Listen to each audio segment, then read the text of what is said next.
एक ऐसा केस जिसका फैसला सुनाते वक्त जज भावुक हो जाए।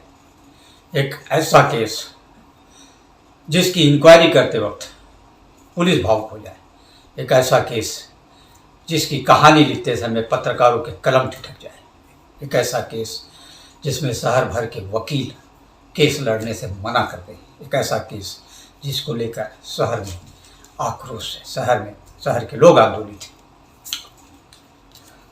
बलि, नर बलि, ये प्रथा आज भी भारत में चली आ रही है और इसको रोकने का काफ़ी प्रयास भी सरकारों ने किया, काफ़ी कानून भी बने, काफ़ी जागरूकता अभियान भी चलाया गया, लेकिन बहुत ज़्यादा इसका असर आज भी कहीं देखने को नहीं मिलता है।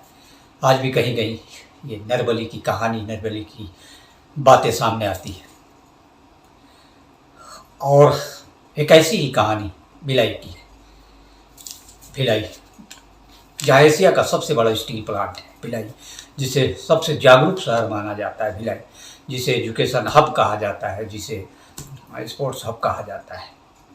वहाँ जब ऐसी घटनाएं हो तो निश्चित रूप से सोचने पे मजबूर कर देती है कि अभी समाज कहाँ जा रहा है। तो घटना है 23 नवंबर की, 23 नवंबर 2010। उस तो नवंबर में हल्की गुलाबी ठंड शुरू हो चुकी थी और दोपहर का वक्त था। दोपहर के 1 से 2 बजे के बीच की घटना है। रुआ बांधा में एक परिवार रहा करता था। रुआ बांधा भिलाई का जो अभी सघन बस्ती, पहले गांव हुआ करता था, अब चूँकि शहर ने विस्तार लिया तो रुआ बांधा भी बड़ी बस्ती बन गई।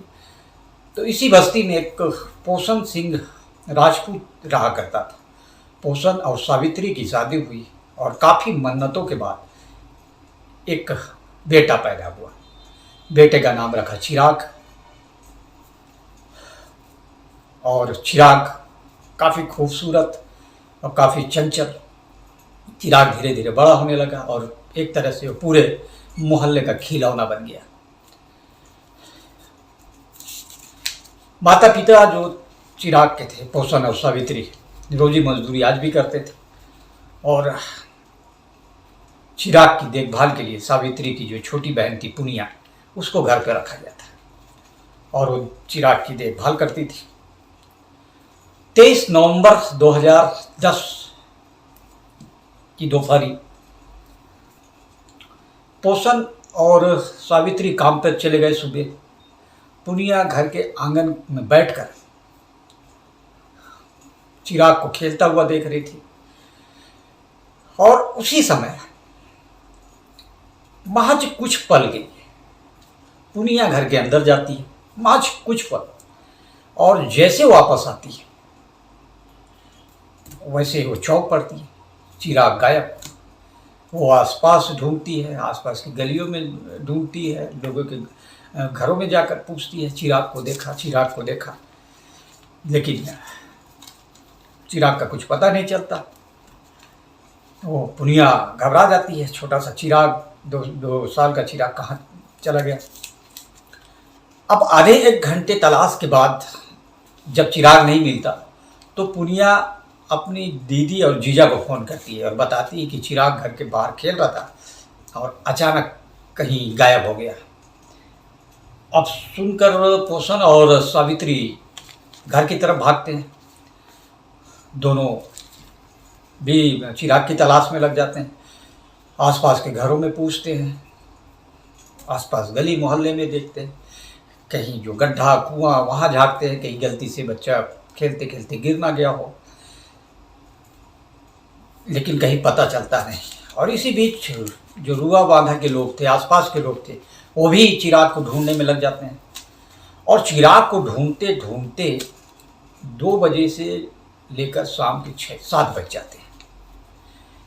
और इसी ढूंढने के दौरान लोगों का ध्यान एक घर पे बार बार जाता है, क्योंकि जहाँ पूरा मोहल्ला गमगीन है, जहाँ पूरी बस्ती गमगीन है, जहाँ पूरे लोग डरे हुए हैं कि छोटा सा बच्चा चिराग जाने कहाँ चला गया, वहीं एक घर में जोर जोर से गाना बजने का आवाज़ आ रहा था। तो लोगों को जाने क्यों गुस्सा भी आ रहा था, संदेह भी हो रहा था। तो 7 बजे पोषण, सावित्री, पुनिया और पूरे रुआ बागा की भीड़ उस घर के बाहर पहुंचती है। तो देखती है कि बाहर जो आवाज़ आती है अंदर से बाहर, कुछ लोगों के जश्न मनाने की आवाज़ आ रही है, जैसे कोई बड़ी कामयाबी हासिल कर ली हो उन्होंने। तो भीड़ से रहा नहीं जाता और भीड़ दरवाजे पर टूट पड़ती है। दरवाज़ा जब तोड़ा जाता है तो नज़ारा देख के सारे लोग कांप उठते हैं। वो ईश्वरी यादव का घर था। ईश्वरी यादव को तंत्र मंत्र के लिए जाना जाता था, तांत्रिक क्रियाएं करता था अक्सर। और उस वक्त घर में 10 लोग मौजूद थे, 7 बड़े, 3 बच्चे, और सबके जो माथे पर खून का तिलक लगा हुआ था और सभी ने ताबीज पहन रखी थी। मामला गड़बड़ लगा। लोगों को लगा कि चिराग के गायब होने के पीछे कहीं ईश्वरी यादव का हाथ तो नहीं, ये जो 7 लोग 10 लोग खड़े इनका हाथ तो नहीं। तो लोगों ने जमकर सभी की धुनाई कर दी। इसी बीच किसी ने भिलाई नगर कोतवाली थाने को फ़ोन कर दिया, पुलिस पहुंची और पुलिस ने भी अपने तरीके से ईश्वरी यादव और वहाँ मौजूद लोगों से पूछताछ शुरू की। तो बताया गया कि हमने चिराग को मार दिया, चिराग की बलि दे दी। अब ये इतना सुनते ही समझिए कि वहाँ धमाका जैसा हुआ। सारे लोग सन्न रह गए, पुलिस वाले सन्न रह गए। और सावित्री जो चिराग की माँ थी वो तो मौके पे ही बेहोश होकर गिर पड़ी। पुनिया बेहोश हो गई और पोषण का बुरा हाल। उन्हें लग रहा था कि ये जो बता रहे हैं वो सच ना हो। अब बारी पुलिस की थी। पुलिस ने वहाँ जो मौजूद थे ईश्वरी यादव की पत्नी किरण यादव, जिसे गुरु माता ये लोग कहते थे, और राजेंद्र कुमार महानंद, हेमंत, सुखदेव, निहालुद्दीन उर्फ खान बाबा, हेमंत साहू, कृष्णा उर्फ तंबी, अजय यादव तथा 3 बच्चे। पुलिस ने अब अपने तरीके से काम शुरू किया। भीड़ को पहले हटाया और मामला इतना गंभीर हो चला था, आक्रोश इतना बढ़ने लग गया था बलि की बात सुन के कि और भी लोग इकट्ठा होना शुरू हो गए। अब लॉ एंड ऑर्डर की स्थिति आ गई। पुलिस को लोगों को समझाइश देना पड़ा। घटना सुनकर एसपी जो थे उस वक्त ओपी पाल, वो भी मौके पर पहुंच गए। Forensic expert doctor BP Maithil भी मौके पर पहुंच गए। एडिशनल एसपी CTML कोटवानी और CSP भिलाई नगर राकेश भट्ट पूरे दल बल के साथ मौके पर पहुंच गए। बहुत देर तक पूछने के बाद भी ईश्वरी यादव या ये तमाम लोग ये नहीं बता रहे थे कि चिराग को यदि बलि दे दिए तो चिराग की बॉडी कहाँ है, चिराग की लाश कहाँ है। अब जब ये लोग नहीं बता रहे थे तो कड़ाई से पूछताछ के बाद भी तो पुलिस ने डॉग स्क्वाड मंगाया और खोजी कुत्ते को चिराग का चप्पल वहाँ मिला हुआ था, पड़ा हुआ था। चिराग का चप्पल सूंघाया गया। चप्पल सूंघने के बाद जो खोजी कुत्ता है एक रूम में पहुँचता है, दूसरे रूम में, जहाँ माता काली की तस्वीर लगी, हवन सामग्री पड़ा हुआ है, तांत्रिक क्रियाओं का सामान पड़ा हुआ है, खून के छींटे बिखरे हुए हैं। वहाँ पहुँच के कुत्ता एक जगह खड़ा हो जाता है, खोजी कुत्ता। तो पुलिस देखती है कि उस जगह की मिट्टी गीली है। अब उस जगह को खुदवाया जाता है। तो यकीन मानिए, मैं इसको कहानी को आगे बताऊं उसके पहले मैंने अपने 20-22 साल के क्राइम रिपोर्टिंग के फील्ड क्षेत्र में ऐसी विभत्स नज़ारा नहीं देखा। मैं बयान नहीं कर सकता। मेरे पास ये कहानी बहुत पहले से थी, लेकिन मैं बताना चाह नहीं रहा था। अब आज बता रहा हूँ। तो बताते समय मैं खुद भावुक हो गया और रोंगटे खड़े होने वाली स्थिति। जब मैं खुद मौके पर पहुंचा तो काफ़ी दिन तक मैं खुद सो नहीं पाया, और जिस परिवार के साथ बीती हो उसकी आप कल्पना कीजिए। तो पुलिस ने उस जगह को खुदवाया, चिराग की बॉडी निकली, 2 हिस्सों में कटी हुई बॉडी।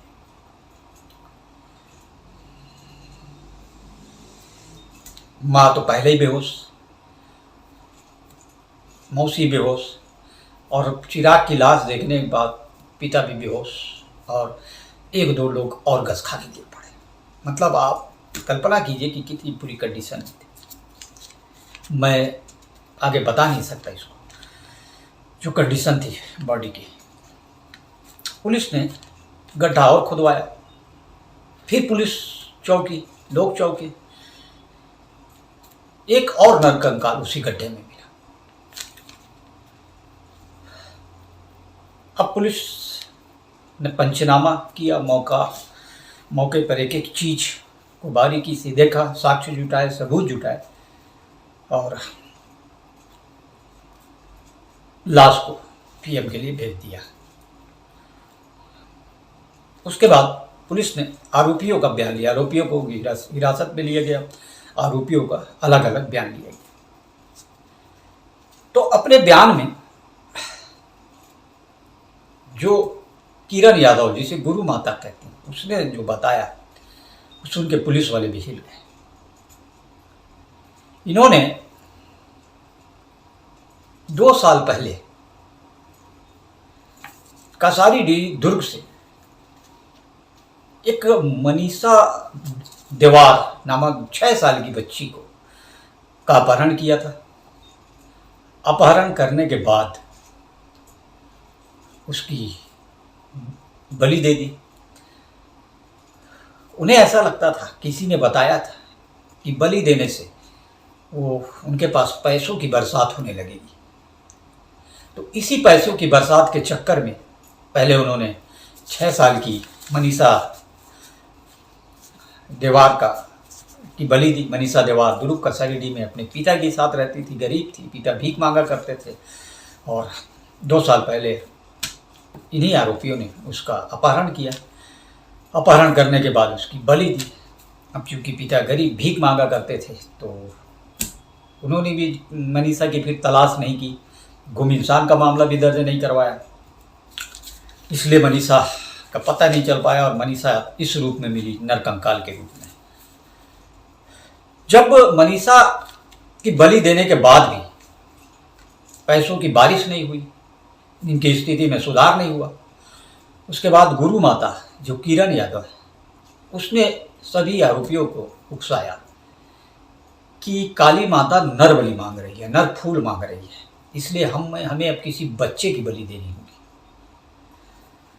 और बच्चे की तलाश में हेमंत को लगाया गया।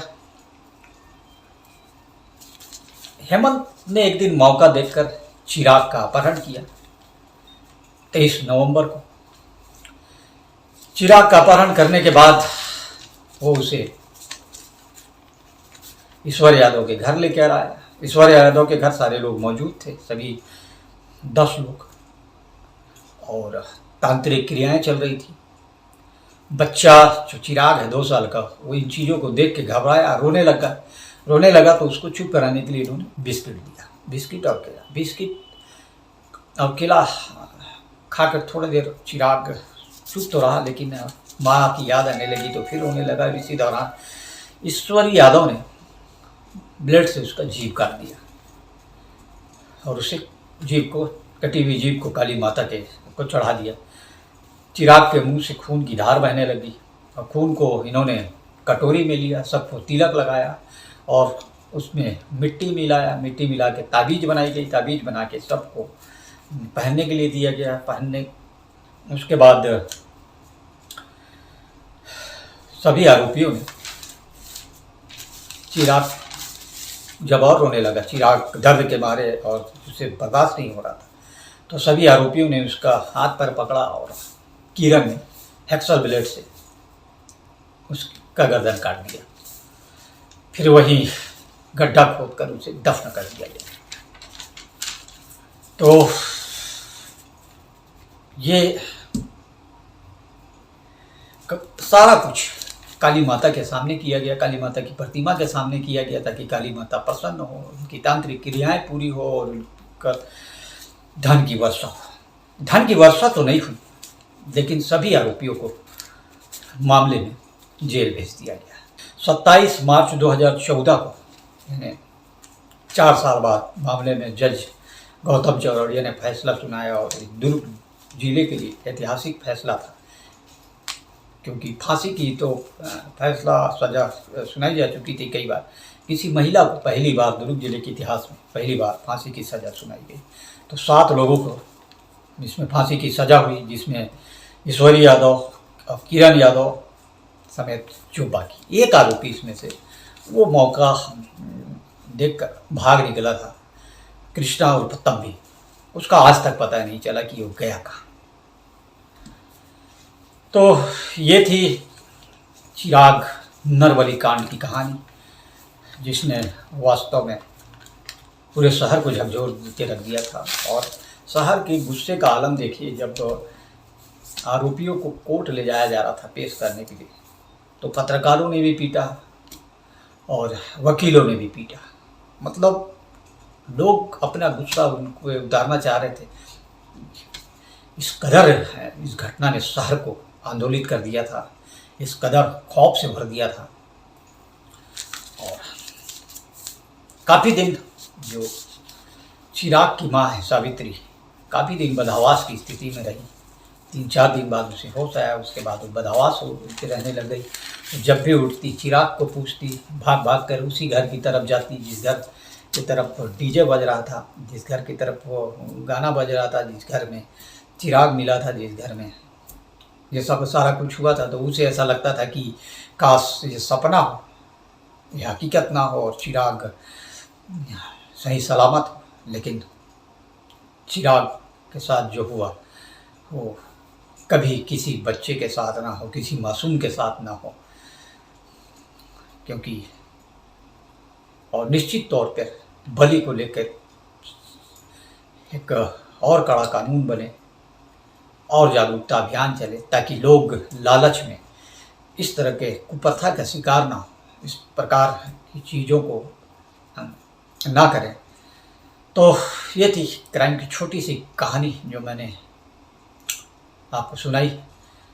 कहानी कैसी लगी कमेंट्स बॉक्स में ज़रूर बताइए। इस तरह की और कहानी देखने के लिए हम चूँकि रोज़ 9 बजे एक कहानी आपको सुनाते हैं, देखने के लिए हमारे चैनल को लाइक शेयर और सब्सक्राइब जरूर करें। तब तक के लिए नमस्कार।